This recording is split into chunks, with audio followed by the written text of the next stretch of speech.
Hello my dear students. So today in chapter Cell Structure and Organization, we will study about eukaryotic cell. Okay.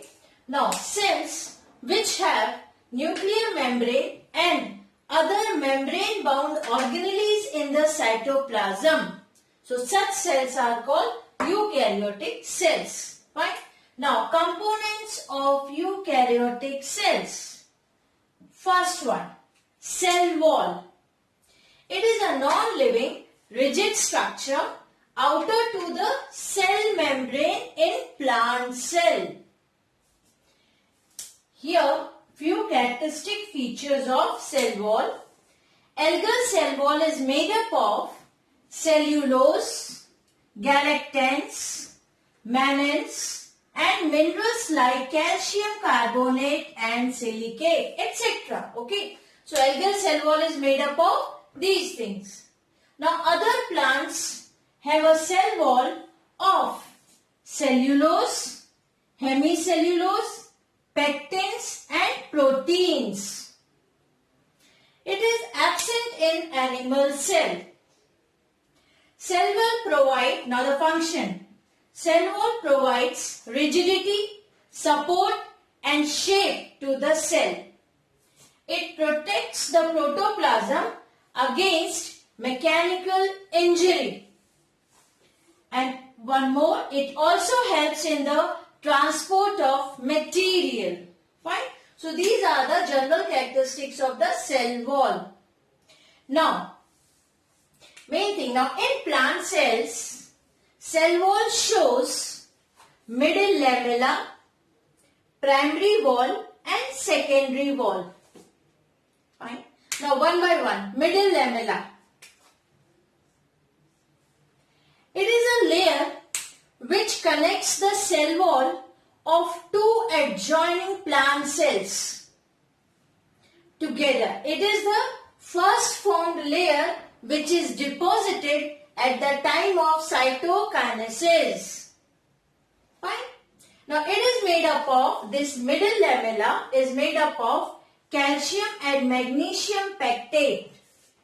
And in mature plant cell, it is outermost layer of the cell wall. So middle lamella is the outermost layer of the cell wall. And it is the layer which connects the cell wall of two adjacent plant cells together. Now, next is the primary wall. It is the cellulose containing layer laid down by cell that are dividing and growing. This is a very important characteristic, the primary wall. It is that are the help in dividing and the growing. It is present inside to middle lamella, means next to the middle lamella, primary wall is present. Fine. Now the last one, secondary wall. It is present inner to the primary wall and cell starts producing the secondary wall after the growth of primary wall stops. Fine. So when the growth of primary wall stops, then they start making the secondary wall. And one very important characteristic of this one is pits are present on secondary wall. Fine. Now, one more thing is there, plasmodesmata. What is this?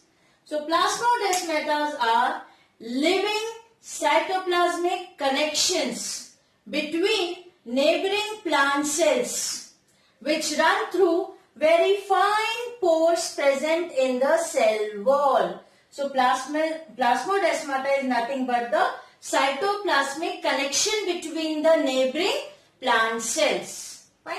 So this is all about the cell wall.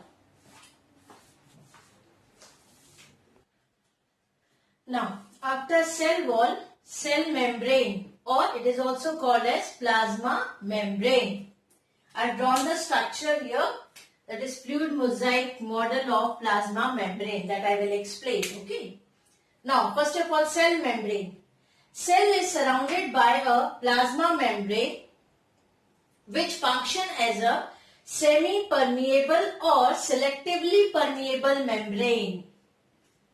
This is the main function of plasma membrane.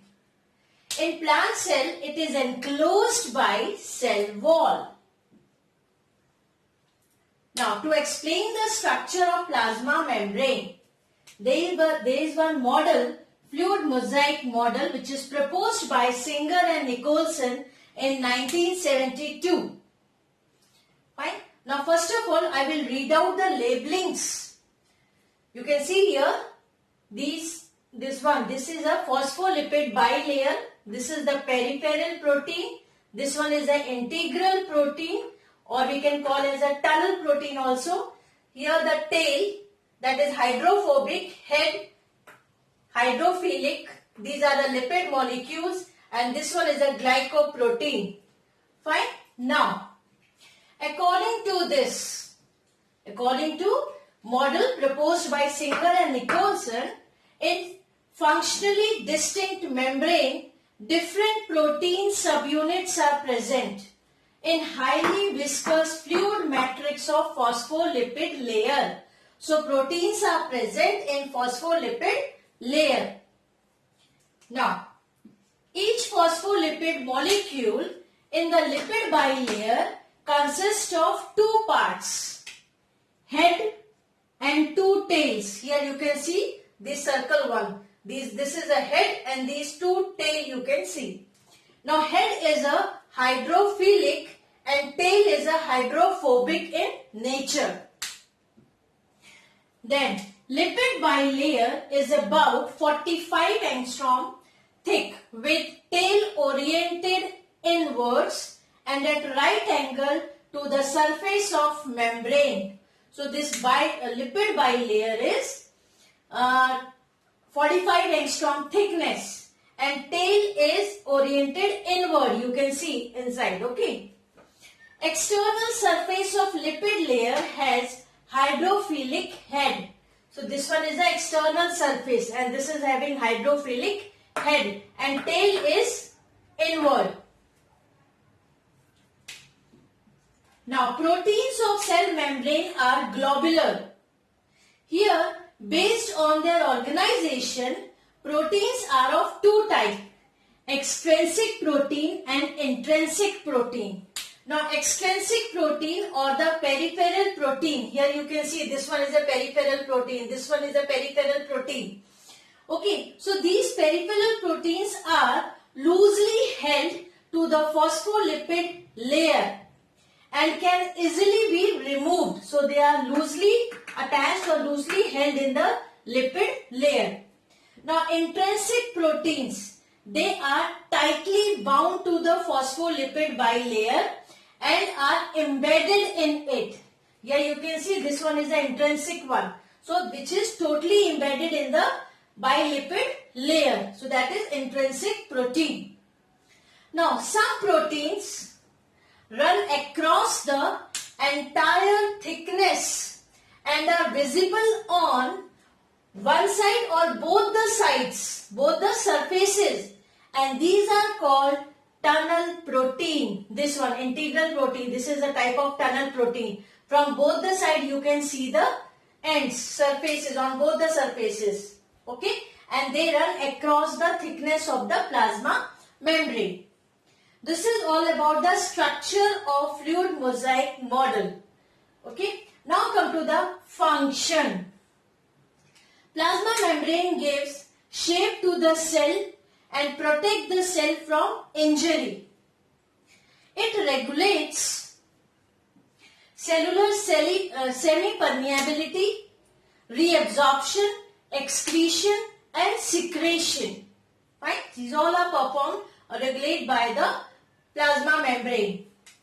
Then it contributes to the formation of various cell organelles within the cell. So they play important role in that part also, means in the formation of various cell organelles. Many membrane proteins serve as enzyme.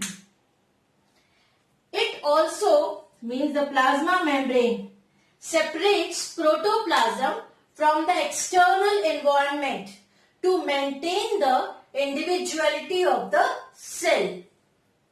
It plasma membrane act as a selectively permeable membrane to allow only specific substances to go in and out of the cell.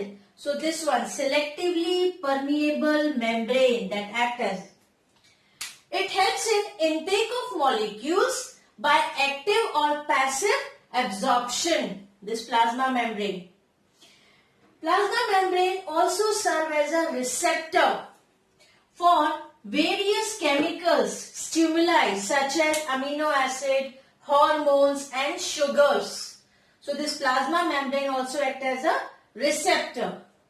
Then in the case of unicellular, like amoeba, so there you can see the pseudopodias, isn't it? So those pseudopodias are formed by the projection of plasma membrane in the case of unicellular. And the last function is ingestion of food and water by endocytosis takes place with the help of plasma membrane. So these are the functions of plasma membrane.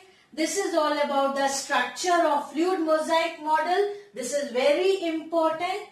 Okay, and this model is proposed by Singer and Nicholson in 1972. So this is all about the cell membrane or plasma membrane. Now, after cell membrane or plasma membrane, next is cytoplasm. Cytoplasm or cytosol consists of jelly-like colloidal ground substance called cytoplasmic matrix. Here this matrix shows streaming movement and that movement is called cyclosis. Cytoplasmic matrix is composed of mineral, sugar, amino acids, nucleotides, vitamins, proteins and enzymes. There are several types of organelles present within a cell such as nucleus, Golgi apparatus, mitochondria, endoplasmic reticulum, ribosomes, etc. So there are a number of organelles are present in a cell. And this cytoplasm act as a source of raw material as well as place for various metabolic activities that take place in the cell. So this is a function of cytoplasm. Cytoplasm also helps in distribution and exchange of material between various cell organelles. Fine. Now, one very important thing, that is an endomembrane system. What exactly it is? Now, some of the membranous organelles are considered together as endomembrane system because their functions are coordinated. Now this endomembrane system includes endoplasmic reticulum, Golgi bodies, lysosomes, vacuoles and vesicles because their functions are coordinated. Now endomembrane system does not include mitochondria, chloroplast and peroxisomes. Fine. So this system, endomembrane system, includes only those organelles whose functions are coordinated. But they don't include, endomembrane system does not include mitochondria, chloroplast and peroxisome. So this is all about the cytoplasm. Thank you.